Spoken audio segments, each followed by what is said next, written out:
Kalau kita menjadi pemimpin, maka kita harus menjadi pemimpin bagi semua agama, semua golongan, semua etnis, dan bagi semuanya.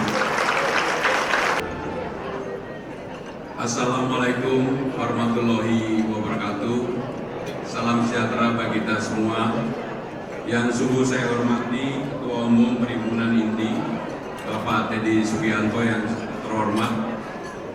Malam ini saya bertemu banyak sekali teman-teman lama, Pak Didi Darwis, yang saya kenal mungkin sudah lebih dari 20 tahun lebih, Pak Bambang Sunarko, demikian juga Pak Budi Anu Wibowo, Ketua Matakin, Bapak Ibu dan saudara-saudara sekalian yang tidak bisa saya sebutkan satu persatu, saya mohon maaf begitu. Dan juga untuk Bang Dul dan teman-teman yang hadir dari DPR RI, Charles Honoris, Prof. Darmadi Nurianto, Ibu Hilda, Brando, Tinatun, Pak Amin, dan semua yang hadir, saya mohon maaf begitu. Bapak Ibu saudara-saudara sekalian, yang pertama saya ingin memulai dengan hal yang menjadi prinsip dalam hidup saya. Kalau kita menjadi pemimpin, maka kita harus menjadi pemimpin bagi semua agama, semua golongan, semua etnis, dan bagi semuanya. Karena itu menjadi hal prinsip dalam hidup saya. Kenapa ini saya sampaikan di awal? Karena yang ini tidak bisa ditawar-menawar. Bangsa Indonesia adalah bangsa yang majemuk, bangsa yang dalam pembukaan undang-undang dasarnya mengakui perbedaan sebagai salah satu hal yang paling utama dalam menyusun kebangsaannya. Maka Pak Teddy, Pak Didi, dan Bapak Ibu dan saudara-saudara sekalian, itulah yang akan menjadi prinsip saya untuk memimpin Jakarta kalau saya dan Bang Dul mendapat amanah. Yang kedua, prinsip yang saya pegang adalah apapun Jakarta ini, setelah saya berkeliling 1,5 bulan ini, saya menemukan adanya disparitas, perbedaan yang sungguh sangat menyolok, terutama di kalangan bawah yang tidak mendapatkan keadilan. Maka yang begitu-begitu menjadi prioritas di awal untuk diselesaikan dari hal-hal yang kecil. Mereka tidak mendapatkan apa yang disebut dengan kartu Jakarta Sehat, kartu Jakarta Pintar, kartu lansia, Dasawisma, Jumantik, dan sebagainya. Ini adalah dari kami yang keliling dari rumah ke rumah, kelurahan-kelurahan yang ada di Jakarta. Kehidupan ini sungguh sangat memprihatinkan, karena ada sebagian besar yang hidup sangat berlebihan, ada sebagian banyak yang hidupnya bahkan yang namanya sanitasi aja tidak punya, toilet tidak ada. Itu sangat, mohon maaf saya sampaikan bukan apa-apa ketika kita sedang makan, tetapi inilah potret realitas yang ada di Jakarta. Saya selama 25 tahun di pemerintahan, pembuat kebijakan, tidak pernah tahu secara detail di lapangan. Hari ini, inilah yang membuat semangat saya betul-betul ingin memenangkan pertarungan ini, karena saya ingin melakukan perubahan yang jujur dan adil dari bawah. Tetapi yang tidak kalah pentingnya, dunia usaha ini juga harus dijamin. Tidak boleh ada perilaku intervensi, kemudian juga korupsi. Kalau bapak-bapak melihat jejak diri saya sebagai 25 tahun sebagai pejabat, saya pernah menjadi sekretaris Presiden Megawati ketika Ibu Mega menjadi presiden. 2 periode menjadi menteri sekretaris kabinet, penjaga utamanya dapurnya presiden. Pernah menjadi pimpinan DPR. Dalam sejarah panjang saya, menjaga nama baik itu adalah hal yang utama. Dan saya yakin, saya kenal lama Pak Budi, saya kenal Pak Didi dan Pak Teddy, Pak Bambang Sunarko, dan semua yang hadir pada malam hari ini, bagi saya itu adalah hal prinsip. Tetapi kita juga harus memberikan kepastian dan kemudahan bagi siapapun yang akan berusaha di Jakarta. Karena kami tahu begitu banyak persoalan di Jakarta yang timbul dan ada karena pemimpin tidak berani mengambil keputusan. Contohnya, Persoalan Kampung Bayam akibat ekses dari JIS, Jakarta International Stadium. JIS ini dibebaskan lahannya sejak zaman Pak Harto 1992. Kemudian pada tahun 2001 ketika Ibu Mega menjadi presiden, saya menjadi sekretaris beliau dan dokumennya ada, saya mau menyiapkan pada waktu itu. Karena krisis moneter, maka bagi petani yang ada di JIS di Kampung Bayam dibolehkan untuk bertani di daerah itu. Sebenarnya bersifat temporer. Tetapi ini terus berlanjut. Pada tahun 2013 penyelesaian pembebasan lahan dilakukan oleh Pak Jokowi ketika beliau menjadi gubernur. Tahun 2022 tanggal 20 Oktober sebelum Mas Anies turun, dikeluarkanlah pergub untuk kepada 130 KK. Padahal di sana ada 133 KK, hanya beda 13 KK. Belum terselesaikan dan sampai hari ini tidak terselesaikan. Akibat itu akumulasi dari persoalan menjadi berlarut-larut. Banyak sekali contoh-contoh seperti itu. Sebenarnya apa yang disampaikan, ditinggalkan oleh Mas Anies sudah cukup baik. Hanya memang yang namanya JIS itu belum selesai. Yang namanya infrastruktur untuk ke JIS harusnya KRL-nya 30 menit sekali, minimum 5 menit sekali. Kemudian juga LRT-nya diselesaikan. Dan yang paling penting adalah MRT-nya begitu mentok ke Ancol, bukan ke kiri ke Marina saja, tetapi harusnya juga ke kanan masuk ke JIS, di bawahnya Stadion JIS, kemudian sampai dengan Tanjung Priok. Kalau itu dilakukan, yang namanya JIS menjadi legacy baru. Maka saya tidak pernah melihat siapa yang menyelesaikan itu. Bagi saya hal yang baik yang diselesaikan oleh Mas Anies, oleh Pak Ahok, oleh Bang Foke, oleh Sutioso tetap harus dilanjutkan dan disempurnakan. Salah satu contoh dulu daerah yang disebut dengan Haram Jada oleh Pak Ahok diperbaiki menjadi ruang terbuka hijau bagi anak yang baik. Tapi begitu berganti pemimpin tidak dilanjutkan. Kalau lihat sekarang Kalijodo menjadi kembali seperti dulu, walaupun remang-remangnya sudah tidak ada. Maka Pak Teddy, saya kalau mendapatkan amanah, saya akan melakukan apa yang baik yang ditinggalkan Anies Baswedan, Ahok, Foke, Sutioso, kami akan lanjutkan. Dan saya tidak malu mengatakan secara terbuka, ini adalah hasil karya mereka. Karena menjadi pemimpin Jakarta nggak boleh egois. Nggak mungkin Jakarta itu hanya dapat diselesaikan dalam satu periode oleh gubernur yang bersangkutan. Tetapi selain di awal tadi saya sampaikan, untuk melakukan pemikiran-pemikiran kecil yang harus diselesaikan, sebagai gubernur Jakarta juga harus ada pemikiran-pemikiran besar untuk merubah Jakarta, landscape Jakarta saat ini. Apa yang akan kami lakukan kalau saya mendapatkan amanah? Salah satunya, problem utama di Jakarta adalah masalah perumahan, housing. Kebetulan 3 minggu yang lalu saya nonton film diajak anak saya. Judulnya adalah Home Sweet Loan. Itu mengganggu pikiran saya secara pribadi. Saya mencari jalan keluar. Masa nggak ada sih di Jakarta? Dulu Mas Anies menggagas yang namanya DP 0%. Persoalan di Jakarta adalah lahan, pembebasan lahan. Kalau ada calon gubernur mengatakan akan membuat stadium baru tanpa proses pembebasan lahan, nggak mungkin. Karena JIS aja dari tahun 1992 nggak selesai. Maka untuk itu saya berpikir mencari terobosan baru, belajar dari negara-negara yang sudah maju, di Shanghai, di Beijing, di New York, dimanapun.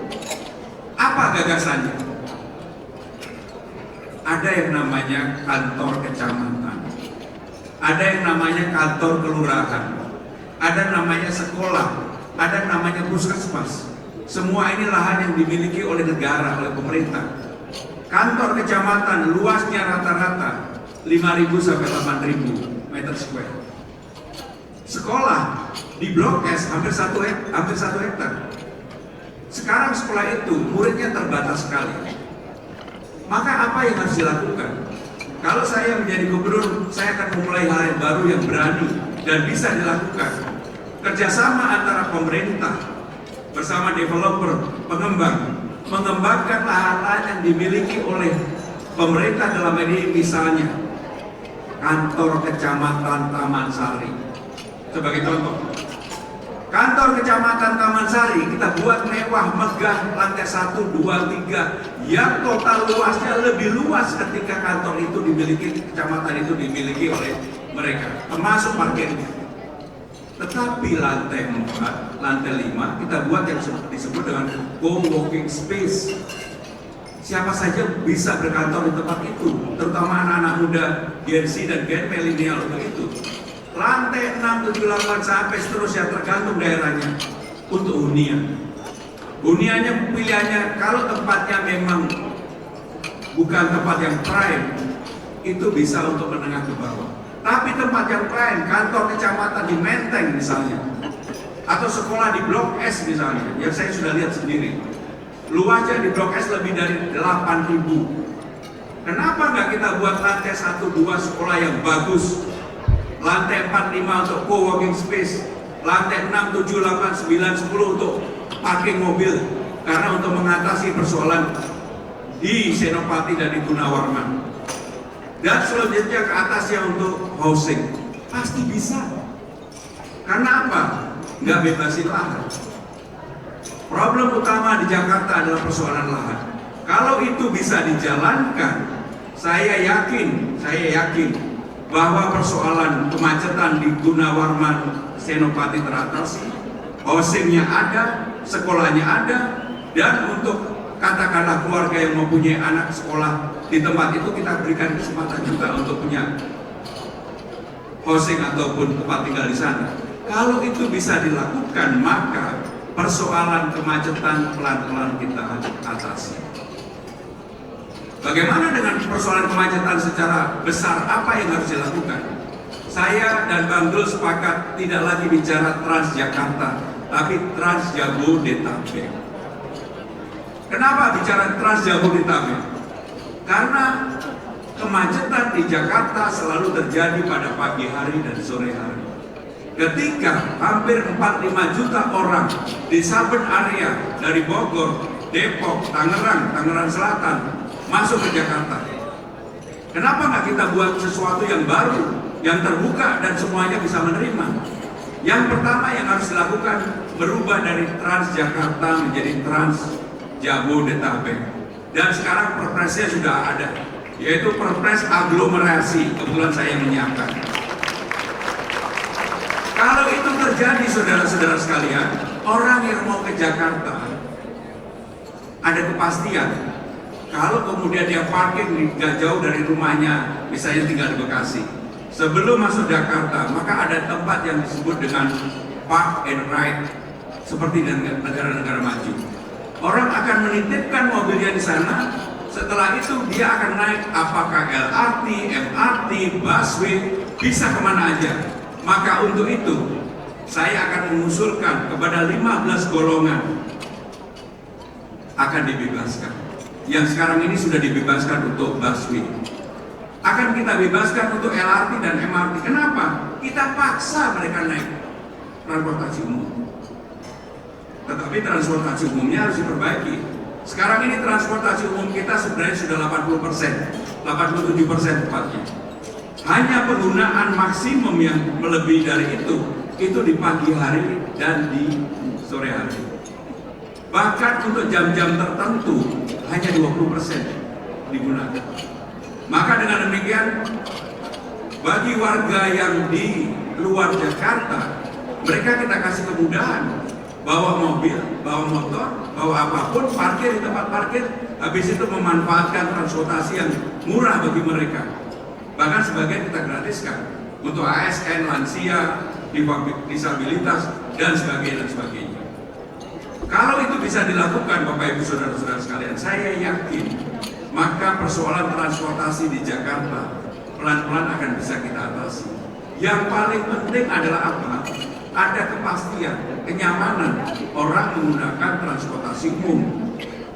Dan supaya orang menjadi nyaman naik transportasi umum, semua wilayah yang dilalui transportasi umum, termasuk di RT RW, kita pasangin CCTV. Kenapa dipasangin CCTV? Nggak ada negara maju dimanapun, bapak-bapak mau ke Shanghai, ke Beijing, ke New York, ke Singapura, yang areanya itu tidak dipasangin CCTV. Dengan adanya CCTV, bapak-bapak mau ngapain aja satu sama lain bisa melihat itu.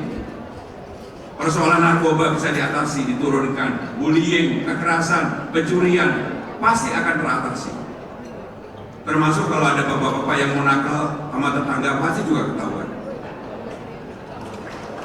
Maka dengan demikian, kalau itu dilakukan, semua orang bisa saling melihat. Termasuk kenapa di New York, kalau orang mau yang sweet-sweet itu apa yang disebut dengan catcalling atau bersiul-siul, CCTV-nya ada. Habis itu dipermalukan, dibuka di ruang publik, netizen 62, netizen Jakarta ini kan, Indonesia ini kan paling ganas. Begitu orang melakukan itu, diserang oleh netizen, sekali, dua kali, tiga kali, pasti nggak berani. Maka dengan demikian, gagasan-gagasan itu harus ada. Kalau memang saya diberikan amanah untuk memimpin Jakarta. Tetapi yang tidak kalah pentingnya, kebetulan saya sebagai penjaga dapur presiden, sehingga saya tahu tentang apa yang disebut dengan Inafan, Indonesia Fund. Saya dengan cara yang sama, kalau Inafan bisa, kenapa Jakarta Fund nggak bisa? Dari mana modalnya? Jakarta Fund itu, Inafan itu modalnya dari 2 triliun dari APBN, 4 triliun dari PMN, 6 triliun. Kenapa saya tahu? Saya yang menyiapkan paperworknya. Karena dikelola secara profesional, nggak ada ASN-nya, benar-benar swasta murni, angkanya begitu besar. Termasuk bisa melakukan investasi untuk smelternya Freeport yang kemarin. Dengan cara yang sama, saya akan menggagas yang disebut dengan Jakarta Fund. Dari mana dananya? APBD kita, anggaran belanja daerah Jakarta itu 81 triliun. Silvanya, sisa anggarannya selalu 5-6 triliun. Kenapa nggak dari 5-6 triliun itu? Karena itu kebutuhan memajukan Jakarta. Kita ambil saja 3 triliun untuk Inafan, dikelola secara profesional. Siapa yang mengelola? Profesional. Apakah ada? Ada. Pasti di ruangan ini tahulah orang-orang yang profesional di dunia yang seperti ini. Ada yang namanya Rida yang sekarang pegang Inafan. Di Singapura ada yang namanya Hilman Sitohang yang dulu begitu di Indonesia sangat dihargai. Orang-orang seperti itu kalau diberikan kesempatan untuk mengelola dana seperti itu, saya yakin mau. Maka untuk itu, kenapa ini ada? Supaya orang pemerintah Jakarta tidak hanya bergantung dari pajak dan restribusi. Memang ada setoran dividen kepada pemerintah, tapi kecil. Coba kalau kemudian punya yang namanya Jakarta Fund, dan Jakarta Fund ini kenapa menjadi menarik? Karena nggak perlu kolateral. Sama dengan Inafan, nggak perlu kolateral. Kolateralnya apa? Negara. Jakarta Fund, kolateralnya apa? Jakarta. Ya beda dengan Pak Didi atau Pak yang lain-lain, kalau berbisnis kan pasti ada kolateralnya. Nggak mungkin nggak ada kolateral. Pak Teddy menjadi besar, kolateralnya macam-macam kan gitu. Kalau bapak-bapak yang sudah saya sebut tadi, kolateralnya leverage-nya udah nggak perlu lagi lah. Tapi bagi yang baru-baru, mana ada? Nggak ada. Harus ada kolateral.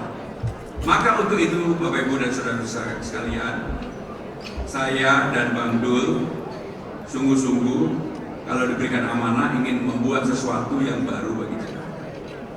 Yang paling penting adalah persoalan mengenai toleransi, keberagamaan, dan itu menjadi hal yang paling utama bagi saya pribadi, karena hal yang menguatkan bagi Indonesia. Terus terang sekarang ini demokrasinya sudah mulai dewasa. Berbeda-beda, oke-oke aja. Tetapi yang harus dijaga dengan baik, hal yang menyangkut toleransi dan keberagaman. Nggak boleh ada kelompok apapun yang merasa dirinya lebih dari yang lain. Nggak boleh. Maka dalam kampanye saya dan Bang Dul juga mengatakan, Bang, kita nggak boleh sekalipun membawa hal yang berkaitan dengan toleransi dan keberagaman, terutama agama, budaya, dan sebagainya. Maka kenapa? Dengan sadar, walaupun pilkadanya di Jakarta, saya ini Pramono Anung, lahir dari Kediri, besar di Kediri, sampai SMA di Kediri, saya tetap minta nama saya dipanggil Mas Pram, bukan Bang Pram. Rasanya aneh kalau Bang Pram. Kalau Bang Dul dipanggil Mas Dul, ya gak cocok. Sehingga kalau Bang Dul tetap aja menjadi Bang Dul. Dan saya juga bersyukur, ini terakhir dari saya, pasti di ruangan ini dulu mengikuti bagaimana sepak terjangnya Bang Dul. Bagaimana yang namanya Sarah sama Zainab berantem berpuluh-puluh tahun. Sampai mereka sekarang ini sudah umurnya pun mungkin sudah mendekati puluh-puluh tahun. Yang beruntung siapa sih? Nggak ada yang menang Sarah atau Zainab. Yang menang Pramono Anung. Terima kasih. Wassalamualaikum warahmatullahi wabarakatuh.